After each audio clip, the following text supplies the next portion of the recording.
Assalamualaikum warahmatullahi wabarakatuh. Perkenalkan kami dari kelompok Jusling atau Jus Keliling yang akan mempresentasikan hasil kerja dari kelompok kami. Sebelumnya terima kasih kepada Bapak Dadan Sukardan selaku dosen pengampu pada mata kuliah studi kelayakan bisnis ini. Sebelumnya izin memperkenalkan diri, nama saya Berliana Putri Ramadhani dengan NLP 244010044 dan rekan saya. Kenalkan saya Wulandari dengan NRP 2440100054. Perkenalkan, nama saya Wulan Febrianti dengan NRP 244010085. Perkenalkan, nama saya Nabila Aprianta Syafitri dengan NRP 244010093. Baik, di sini ada latar belakang. Usaha jus keliling hadir sebagai solusi minuman sehat yang praktis dan mudah dijangkau masyarakat. Indonesia memiliki produk buah yang melimpah sehingga sangat berpotensi untuk dikembangkan menjadi produk minuman sehat seperti jus buah segar. Seiring meningkatnya kesadaran masyarakat terhadap pola hidup sehat, terutama setelah pandemi, konsumsi minuman alami tanpa pengawet juga semakin meningkat. Namun, tidak semua orang memiliki waktu untuk datang ke kedai jus karena kesibukan dan mobilitas yang tinggi. Melihat kondisi tersebut, Jusling menawarkan inovasi penjualan jus menggunakan motor gerobak yang lebih fleksibel, efisien, dan mampu menjangkau konsumen secara langsung di area kampus, perkantoran, taman kota, maupun pemukiman. Selain memberikan kemudahan bagi pelanggan, konsumen ini Konsep ini juga dapat menekan biaya operasional karena tidak memerlukan tempat usaha permanen. Dengan peluang pasar yang besar dan tren gaya hidup sehat yang terus berkembang, Jusling diharapkan dapat menjadi usaha minuman kesehatan yang menguntungkan dan berkelanjutan.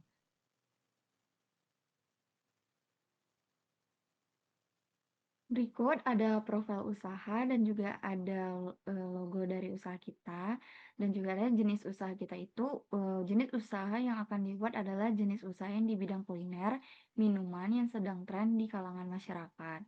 Nama perusahaan kita itu adalah Jus Keliling atau Jusling, menekankan kesegaran dan kesehatan yang berlokasi di tempat usahanya yaitu di daerah Gazebo dan Cisitu Baru. Baik, selanjutnya ada visi misi yang dimana visinya itu menjadi usaha minuman sehat keliling yang inovatif, terjangkau, dan terpercaya dalam menyediakan jus buah segar bagi masyarakat. Misinya yang pertama menyediakan jus buah segar dengan kualitas terbaik dan tanpa pengawet. Yang kedua memberikan pelayanan yang praktis, cepat, dan mudah dijangkau oleh konsumen. Yang ketiga menghadirkan pilihan minuman sehat dengan harga yang terjangkau. Yang keempat, mengembangkan usaha yang ramah lingkungan dan berkelanjutan. Yang kelima, meningkatkan kesadaran masyarakat akan pentingnya gaya hidup sehat melalui konsumsi buah-buahan. Kemudian ada tentang produk. Di sini ada 6 varian jus. Sebelumnya, Jusling adalah minuman jus buah segar yang dibuat dari 100% buah asli tanpa tambahan pengawet maupun pemanis buatan. Kami menghadirkan 6 varian rasa favorit yang disesuaikan dengan selera konsumen Indonesia. Keunggulan dari Jusling ini adalah yang pertama, menggunakan buah pilihan lokal berkualitas tinggi. Yang kedua, diproses secara higienis dan segar setiap hari. Yang ketiga ada dikemas dengan botol ramah lingkungan atau biodegradable. Dan yang terakhir harga terjangkau dengan rasa premium.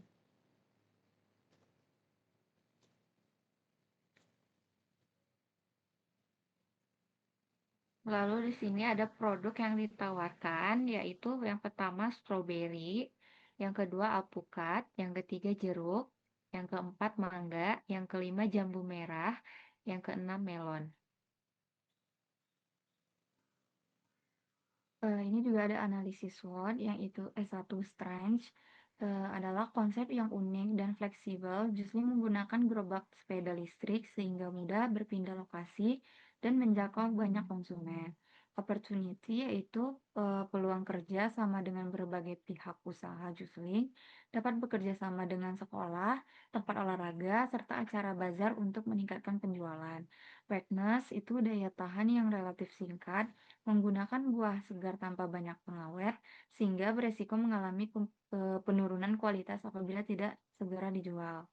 Yaitu juga ada trends, kendala operasional di jalan karena penjualan dapat menghadapi masalah seperti hujan, macet, atau kerusakan kendaraan yang menghambat penjualan.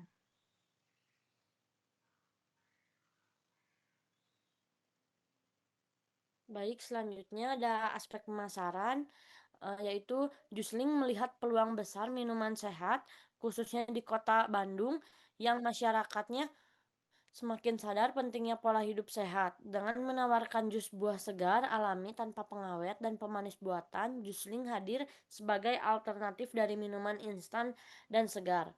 Strategi pemasaran kami meliputi fokus pada konsumen gazebo dan sekitarnya yang aktif dan peduli kesehatan, promosi melalui media sosial untuk menjangkau konsumen lebih luas termasuk kalangan mudah, distribusi langsung ke konsumen melalui mobile outlet yang mudah diakses dan nyaman.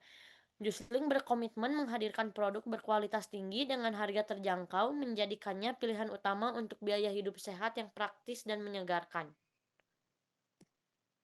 Selanjutnya ada pasar sasaran atau market targeting. Yang pertama, sasaran pasar penjualan Jusling dikategorikan sebagai berikut. Untuk usia, anak-anak 10-14 tahun yang dibutuhkan adalah minuman sehat. Yang kedua ada remaja dan dewasa muda 15-35 tahun yang peduli gaya hidup sehat. Dan dewasa 35 tahun ke atas yang mencari alternatif alami tanpa bahan kimia. Yang kedua ada status sosial ekonomi menengah ke bawah hingga ke atas yang mengutamakan kesehatan. Dan yang terakhir pekerjaan, pelajar, mahasiswa, kantoran, car free day, dan keluarga yang mengutamakan kesehatan.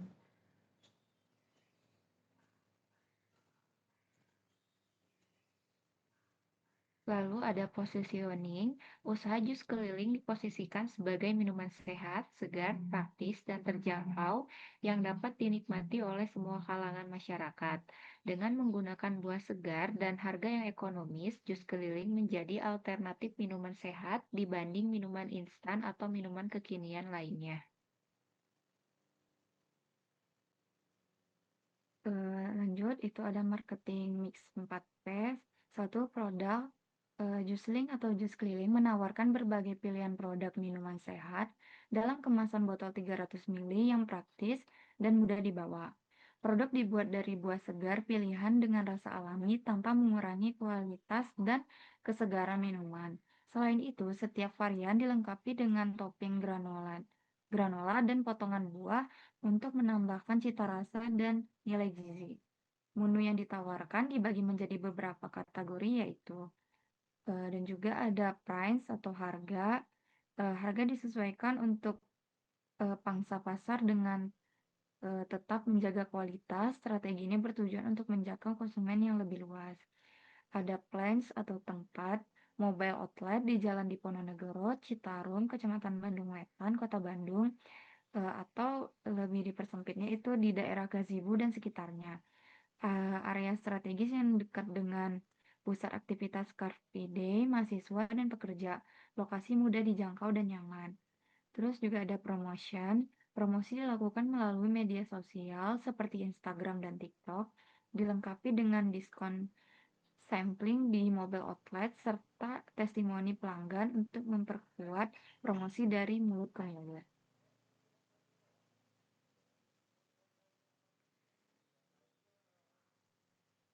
Baik, di sini ada pengukuran permintaan yang dimana PE pada permintaan efektif pada tahun 2026 yaitu 17.160,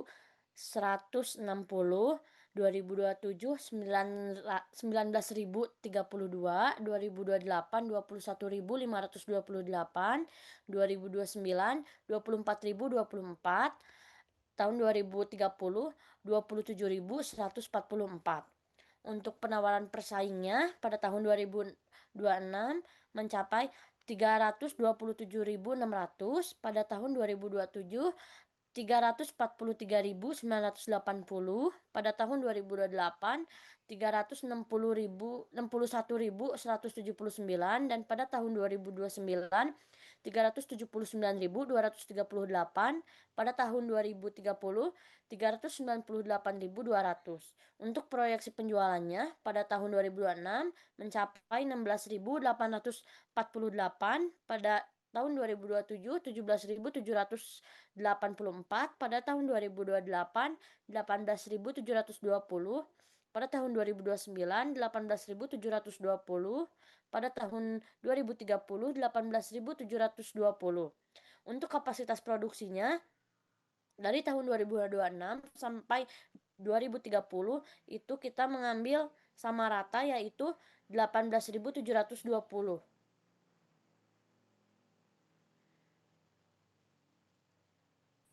Selanjutnya ada bahan baku per unit.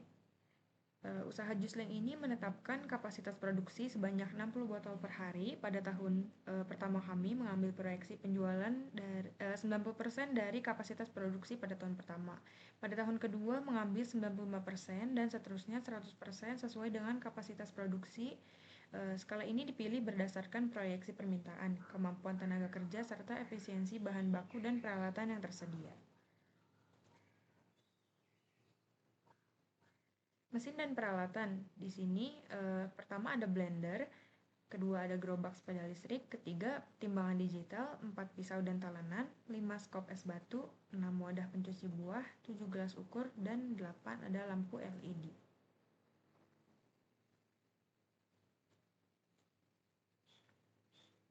Untuk lokasi di sini tertera berada di dekat gedung sate dan wilayah Gasibu dan sekitarnya. Schedule kerja kita, Jusling beroperasi dengan memperlakukan schedule jam operasional yaitu Selasa hingga Minggu dari pukul 7 hingga 16.00 WIB, dan hari liburnya itu ada di hari Senin dan di libur hari raya.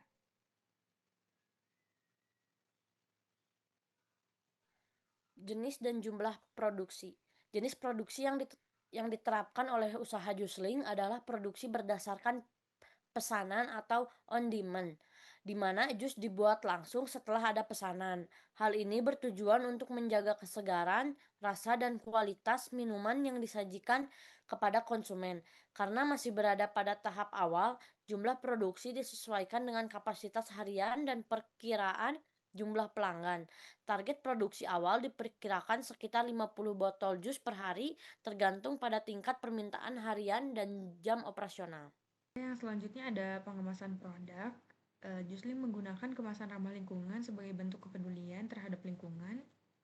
Jusling ini disajikan menggunakan botol pet food grade seukuran 300 ml, tutup botol yang higienis. Kemasan ini dirancang praktis namun tetap mencerminkan citra sehat dan modern. Promosi bisnisnya dilakukan dengan memanfaatkan media sosial seperti Instagram, TikTok, dan WhatsApp bisnis.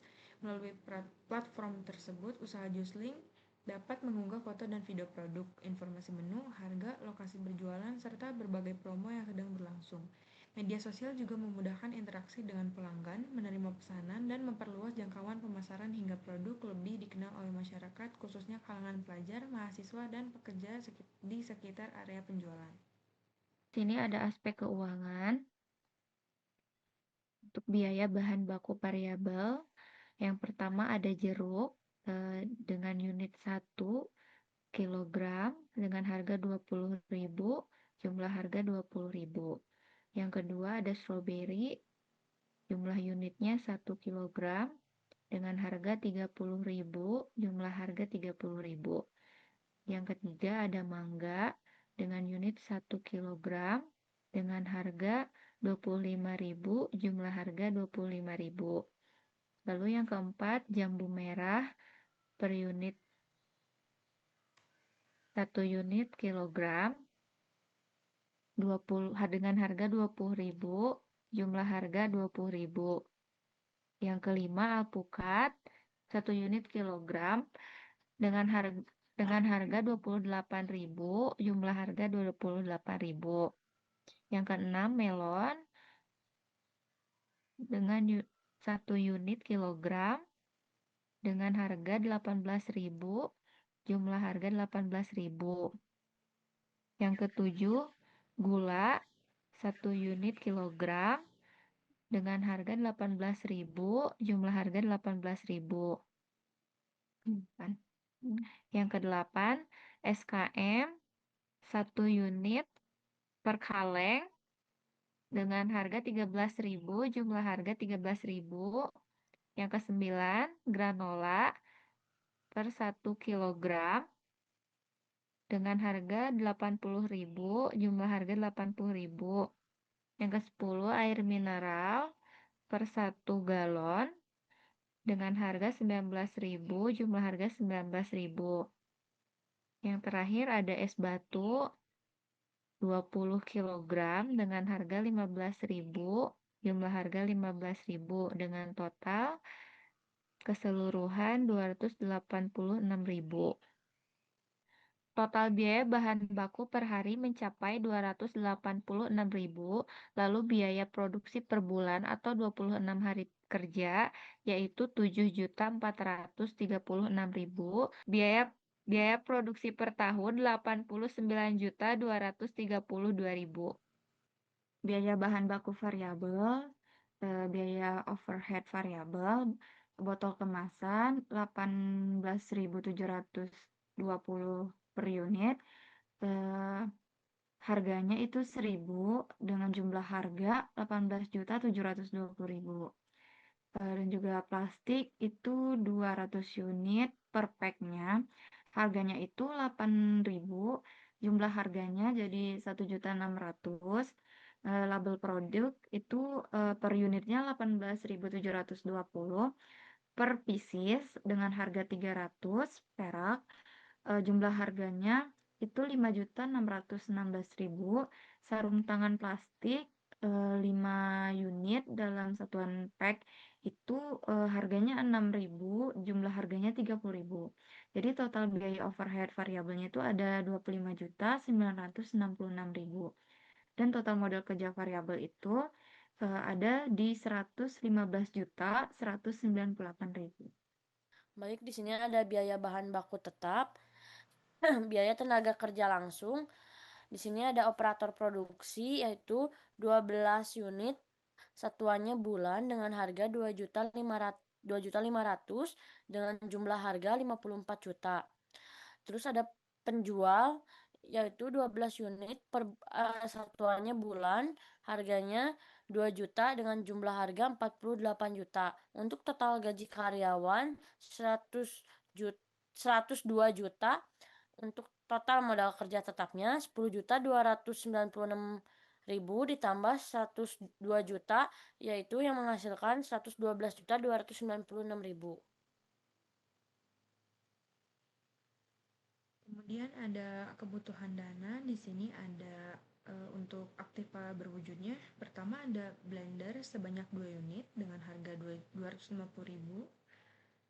Ada gerobak sepeda listrik jumlahnya 1 unit dengan harga 10 juta, timbangan digital 1 buah 50.000, dan pisau dan talenan 2 set sebesar 60.000, sekopes batu 1 buah 15.000, wadah pencuci buah 1 buah 10.000, gelas ukur 1 buah 20.000, dan lampu LED 1 buah sebesar 15.000. Jadi total aktifanya 10.730.000. Kemudian ada penyusutan dari total aktifanya sebanyak selama 5 tahun umur ekonomisnya. Jadi 10.730.000 dibagi 5 tahun yang menghasilkan 2.146.000 per tahun.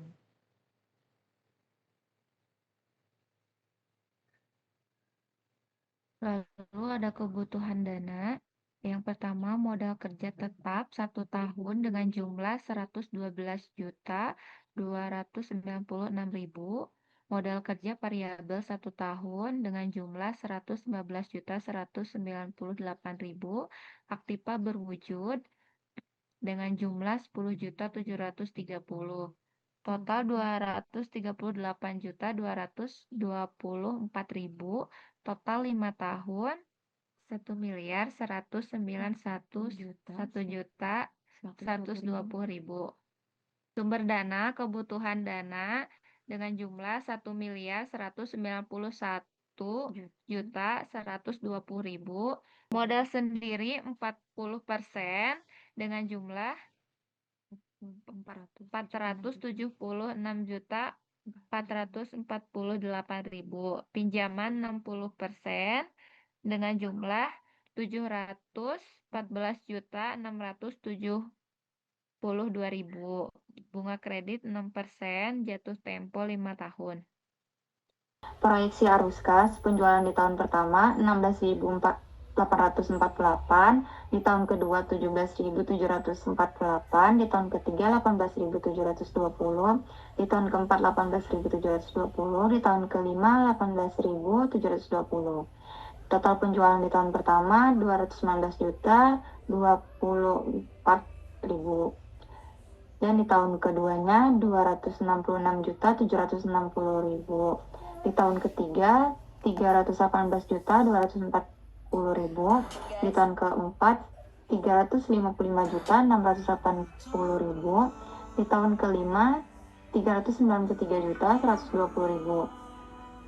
Terus ada biaya bahan baku di tahun pertama 71.385.600, di tahun kedua 75.847.200, di tahun ketiga 80.308.800, di tahun keempat 84.770.400, di tahun kelima 89.232.000.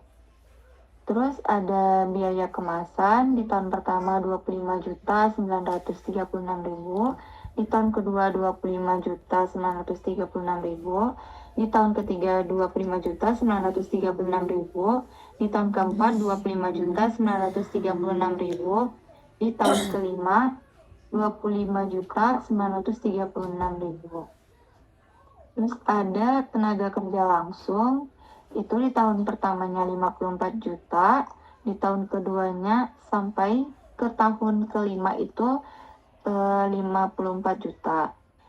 Terus ada jumlah biaya variabel di tahun pertama 151.321.600, di tahun kedua 155.783.200, di tahun ketiga 160.244.800, di tahun keempat 164.706.400, di tahun kelima 169.168.000. Terus ada laba kontribusi di tahun pertama 67.702.400, di tahun keduanya ada 110.976.800, di tahun ketiga 157.995.200, di tahun keempat 190.973.600, di tahun kelima 223.952.000. Terus ada di beban tetap, ada di listrik, itu di tahun pertamanya itu ada 3.600.000, sampai ke tahun kelima itu tetap di 3.600.000. Air juga ada di tahun pertamanya itu 2.496.000 sampai ke tahun kelima. Perawatan gerobak itu 2.400.000 dari tahun pertama hingga tahun kelima. Biaya pemasaran di tahun pertama hingga tahun kelima itu 10.296.000. 10.296.000. Terus ada beban penyusutan di tahun pertama itu 2.146.000 hingga tahun kelima. Laba sebelum bunga dan pajaknya itu di tahun pertama 55.260.400, di tahun kedua 98.534.800, di tahun ketiga 145.553.200, Di tahun keempat 178.531.600. Di tahun kelima 211.510.000. Itu ada bunga 6%-nya juga. Di tahun pertamanya ada 3.315.624.000. Di tahun keduanya 5.912.088.000. Di tahun ketiga 8.733.109. Di tahun keempat 10.711.896. Di tahun kelimanya itu 12.690.600. Laba sebelum pajaknya di tahun pertama itu 51.944.776.000. Di tahun kedua 622.712.000. Di tahun ketiga 136.820.000. Di tahun keempat 10.711.896. Di tahun kelima itu 198.819. Di tahun kedua 82.413.213.213.068 perak. Di tahun ketiganya 121.749.536.536 perak. Di tahun kelima itu 176.949.266 rupiah.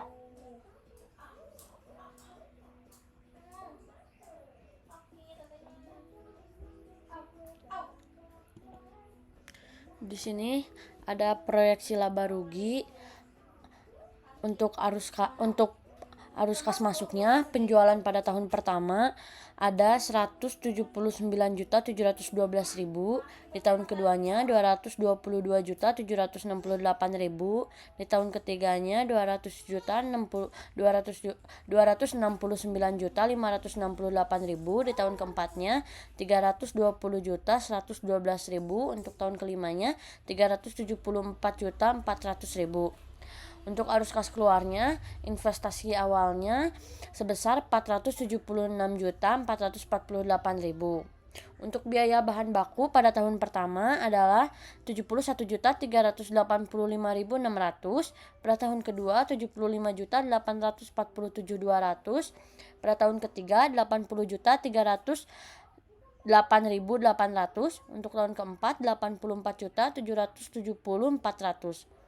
Pada tahun kelima 89.232.000. Untuk biaya kemasan pada tahun pertama yaitu 25.936.000, untuk tahun kedua 25.936.000, untuk tahun ketiga 25.936.000, untuk tahun keempat dan tahun kelima masih sama dengan tahun yang pertama.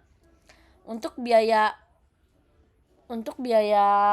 tenaga kerja langsung itu dari tahun pertama sampai tahun kelima sama jumlahnya yaitu 54 juta. Untuk listrik air gerobak pada tahun pertama sampai tahun kelima memiliki jumlah yang sama yaitu 8.496.000. Untuk biaya pemasaran pada tahun pertama sampai tahun kelima masih sama jumlahnya yaitu 1.800.000. Untuk pajak 11% pada tahun pertama yaitu 1.649.054.56 perak. Untuk tahun kedua 5.639.725.52 perak. Untuk tahun ketiga 10.017.516.8 perak. Untuk tahun keempat 15.772.436.24 perak. Untuk tahun kelima 19.934.486 perak.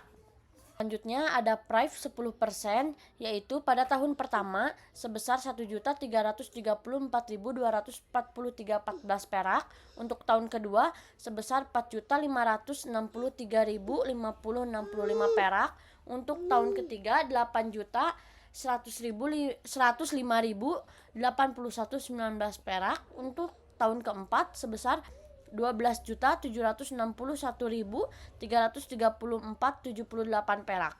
Untuk tahun kelima 16.128.811.40 perak. Untuk jumlah arus kas keluar pada tahun pertama yaitu sebesar 164.609.770 perak. Untuk tahun kedua sebesar 171.981.976.17 perak. Pada tahun ketiga sebesar 188.863.397.27 perak. Pada tahun keempat sebesar 203.536.171.2 perak. Pada tahun kelima 215.527.297.40 perak. Selanjutnya ada arus kas bersih pada tahun pertama yaitu sebesar 15.111.092.30 perak. Pada tahun kedua sebesar 46.486.023.83 perak. Pada tahun ketiga sebesar 80.904.602.73 perak. Pada tahun keempat sebesar 116.575.828.98 perak.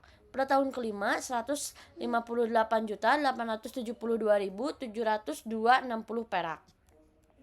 Untuk analisis ARR-nya, rata-rata laba bersih tahunan dibagi investasi awal dibagi 2 dikali 100%, yang dimana 115.348.734.8 perak dikali 100% dibagi 238.224.000 yang menghasilkan 48,42%.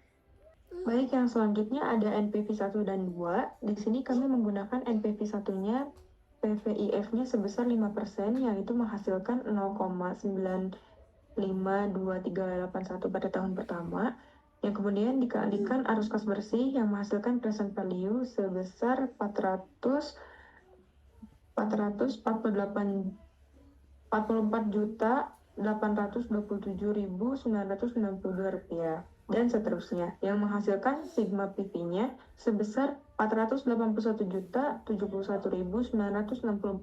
rupiah. Pada investasi awal 476.448 rupiah, yang kemudian dikurangi yang menghasilkan NPV 1 yaitu 4.623.964 rupiah. Pada NPV kedua kita menggunakan PVIF-nya 20%, yaitu menghasilkan 0,83333 sekian, dan seterusnya dikalikan arus kas bersih yang menghasilkan present value-nya 39.224.475,62 rupiah, yang kemudian dijumlahkan menjadi sigma PV-nya yaitu 307.049.609 rupiah. Lalu dikurangi dengan investasi awal sebesar 476.448.000 rupiah yang menghasilkan minus 169.398.360 rupiah. Analisis IRR, IRR-nya 5%, dikaliin NPV 1 46.239.624 dibagi NPV 1 46.239.624 dikurang NPV 2 169.398.390 dan dikaliin I2 20% dikurang I1 5% menghasilkan IRR 5%-nya itu 8,22%. Baik, di sini saya akan menjelaskan analisis payback period dan profitability index, yang dimana payback periodnya investasi awal dikurangi cash inflow pertama yaitu 476.448.000 dikurangi 219.024.000. Untuk selanjutnya 257.424.000 dikurangi 266.760.000 yang menghasilkan 9.336.000. Untuk selanjutnya 269.568.000 yang menghasilkan 195.600.000. Baik, untuk selanjutnya ada perhitungan dalam jumlah waktu yang dimana payback periodnya itu kembali dalam 3 tahun 10 hari. Untuk selanjutnya ada analisis profitability index. Profitability index yaitu sama dengan total PV1 dibagi investasi awal yang dimana 481.071.964 perak dibagi 476.448.000 yang menghasilkan 1,009705.076. Baik, yang selanjutnya ada aspek manajemen penjualan. Usaha Jusling ini merupakan usaha kelompok yang dimiliki oleh 4 orang, yaitu Berlina Pramadani, Wulan Febrianti, Nabila Syafitri, dan Wulandari. Pemilik ini bertanggung jawab penuh terhadap layanan jalannya usaha, mulai dari penyediaan modal, pengelolaan operasional, hingga pengawasan kegiatan penjualan sehari-hari. Dalam menjalankan usaha, pemilik juga berperan dalam menentukan strategi penjualan, memilih lokasi berjualan yang ramai, serta menjaga kualitas produk agar tetap higienis dan menarik bagi pelanggan. Selain itu, pemilik bertanggung jawab dalam mengatur pembelian bahan baku seperti buah-buahan, susu, gula, es batu agar kebutuhan produksi selalu tersedia. Pemilik juga melakukan pencatatan keuangan sederhana, menghitung keuntungan dan pengeluaran, serta memastikan usaha berjalan dengan baik dan berkembang secara berkelanjutan. Lalu ada struktur organisasi. Yang pertama ada logo jus keliling, lalu pemilik usaha, lanjut ke pembuat jus, lalu ke penjual atau pelayan.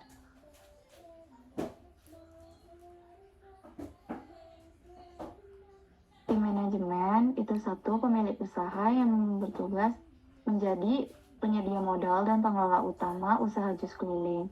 Kedua, mengatur kegiatan operasional harian dan menentukan target penjualan.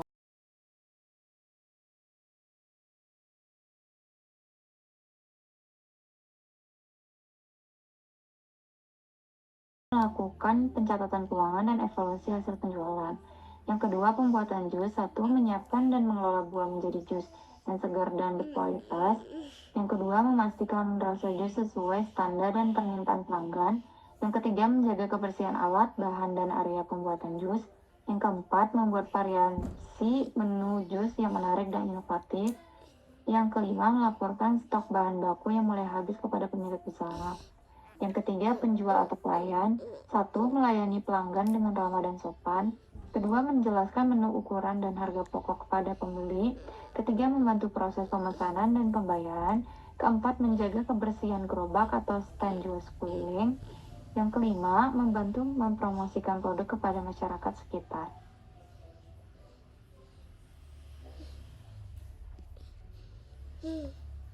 Untuk selanjutnya ada bentuk badan usaha. Bentuk badan usaha yang akan digunakan untuk usaha Jusling adalah persekutuan komanditer atau CV. CV merupakan bentuk persekutuan yang didirikan oleh 2 orang atau lebih, di mana terdapat 2 jenis sekutu, yaitu sekutu aktif dan sekutu pasif. Sekutu aktif adalah pihak yang menjalankan kegiatan usaha sehari-hari dan bertanggung jawab penuh atas jalannya operasional perusahaan. Sekutu pasif atau komanditar adalah pihak yang hanya menanamkan modal dan tidak terlibat langsung dalam pengelolaan usaha. Tanggung jawab sekutu pasif terbatas pada jumlah modal yang disetorkan. Baik, yang selanjutnya ada aspek hukum. Dalam menjalankan usaha Jusling, aspek hukum menjadi bagian penting yang harus dipenuhi untuk memastikan legalitas operasional bisnis. Jusling akan berbentuk badan usaha CP atau komanditer not SCAP dan termasuk dalam kategori usaha mikro kecil menengah atau UMKM. Untuk melindungi kelancaran operasional serta membangun kepercayaan konsumen, Jusling akan mengajukan berbagai dokumen legal yang diperlukan seperti pendirian badan usaha (SPT), nomor induk berusaha atau NIB, izin usaha dan izin komersil atau operasional, nomor pokok wajib pajak atau NPWP, surat keterangan domisili usaha, izin lingkungan, serta sertifikasi halal dan izin edar. Sekian dari kelompok kami, maaf apabila banyak kesalahan. Wassalamualaikum warahmatullahi wabarakatuh.